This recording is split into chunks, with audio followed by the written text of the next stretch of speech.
জামালপুরে অস্তিত্ব হারাতে বসেছে ইসলামপুরের কাঁসা শিল্প।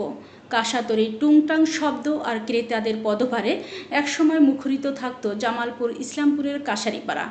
এখানকার কাঁসার কদর ছিল দেশ জুড়ে। বিস্তারিত থাকছে শরীফুল ইসলাম ঝোকনের প্রতিবেদনে। ঐতিহ্যবাহী কাঁচা শিল্পটি দেশের সীমানা পেরিয়ে বিশ্বব্যাপী সমাদৃত হয়েছিল। সেই চিত্র এখন আর নেই। মেলামাইন ও প্লাস্টিক সহ সহজলভ্য নানা সামগ্রীর বাজারে টিকতে না পেরে অস্তিত্ব হারাতে বসেছে ইসলামপুরের কাঁসা শিল্প। ব্রহ্মপুত্র নদের তীরে ইসলামপুরের উত্তর দরিয়াবাদ ফকিরাপাড়া গ্রামে কাঁসা শিল্প গড়ে ওঠে। পরে এলাকাটি কাঁসারিপাড়া নামে পরিচিতি লাভ করে। আজ থেকে 2 যুগ আগেও কোনো বিয়ে শাদী, আকিকা, সুন্নতে খাতনা সহ নানা সামাজিক অনুষ্ঠানে উপহার হিসেবে দেওয়া হতো কাঁসার জিনিসপত্র।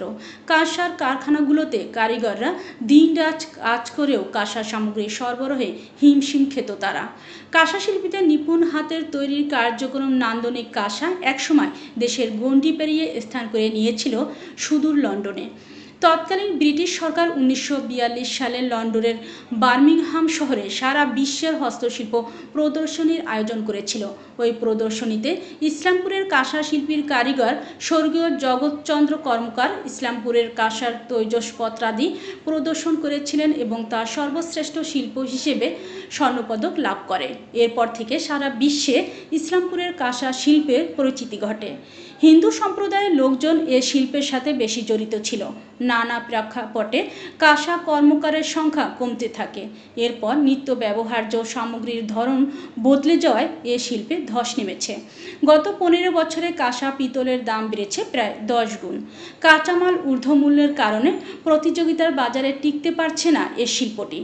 কয়েকজন কাঁসা শিল্পীরা বলেন, কাঁসা তৈরির কাঁচামালের একটু কমলেও সরকারি বেসরকারি সহযোগিতা পেলে ডিজিটালাইজড পদ্ধতিতে স্বল্প সময়ে এই শিল্পটিকে আরও উন্নত করা যাবে এবং শিল্পীটির হারানো ঐতিহ্য রক্ষা করা সম্ভব হবে।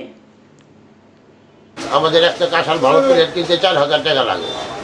অনেক সময় দেখা যায় একটা কাস্টমার বলতে 4000 টাকা কিন্তু ডিনার সেট পাওয়া যায় অনেক সুন্দর। যাই পণ্য করতে চাইতেছে সরকার, দিয়ে পণ্য করার পরে যদি বাইরে দেশে পাঠায়, আর আমাদের যে দেশের মালয়েশিয়া থেকে যে রাঙগুলো আসে সেটা যদি একটু কম দামে আমরা পাই তাহলে হয়তো একটু মালের দামটা কম হবে। আগে 200-300 ঘর কর্মকার ছিল এবং কাঁসার কাজ করতো। একটা থালের দাম 3000 টাকা, 3500 টাকা পরে, একটা গ্লাসের দাম 2000, 2500 টাকা পরে। কাজে মানুষ ক্রয় ক্ষমতা কমে গেছে। সরকার যদি চেষ্টা করি আমাদের এই কাঁচামালের দাম কমায় দিত এবং কিছু ভর্তুকি দিত, তাহলে আমরা এই শিল্পটাকে টিকে রাখতে পারতাম। ইদানিং আমাদের কাঁসার জিনিসপত্রের দাম বাড়ার জন্য অনেক মানুষের ক্রয় ক্ষমতা বাইরে চলে গেছে, তাই এটা একটু কম কিনে যারা একটু ধনী তারাই কিনতে পারে। কারণ একটা থাল প্রায় 3000 টাকা, একটা গ্লাস 2000 টাকা, সবাই কিনতে পারে না। এটা আমাদের মার্কেটিং অসুবিধা। কিন্তু আমাদের সরকার যদি চেষ্টা করে এটা আমাদের বিদেশে একটা মার্কেটের ব্যবস্থা তারা করে, তাহলে আমরা আবার আমাদের এই শিল্পটাকে পুনরুজ্জীবিত করতে পারবো। শিল্পটাকে জিআই পণ্য করার জন্য অলরেডি আমরা পেটেন্ট অধিদপ্তরে পাঠাইছি। যখন কাজ কমপ্লিট করে পাঠিয়েছি, এটা যদি জিআই পণ্য হয়ে তখন বাংলাদেশ ব্যাংক থেকে অনেক বড় ধরনের লোনের ব্যবস্থা করা যাবে এবং অনেক ধরনের হেল্প করা যাবে, বড় ইন্ডাস্ট্রি করা যাবে এখানে। জিআইটা হয়ে গেলে তার আগে পর্যন্ত আমরা উপজেলা প্রশাসনের পক্ষ থেকে ওরা যদি যোগাযোগ করে সাপোর্ট করে যতটুকু সাপোর্ট দেওয়া যায়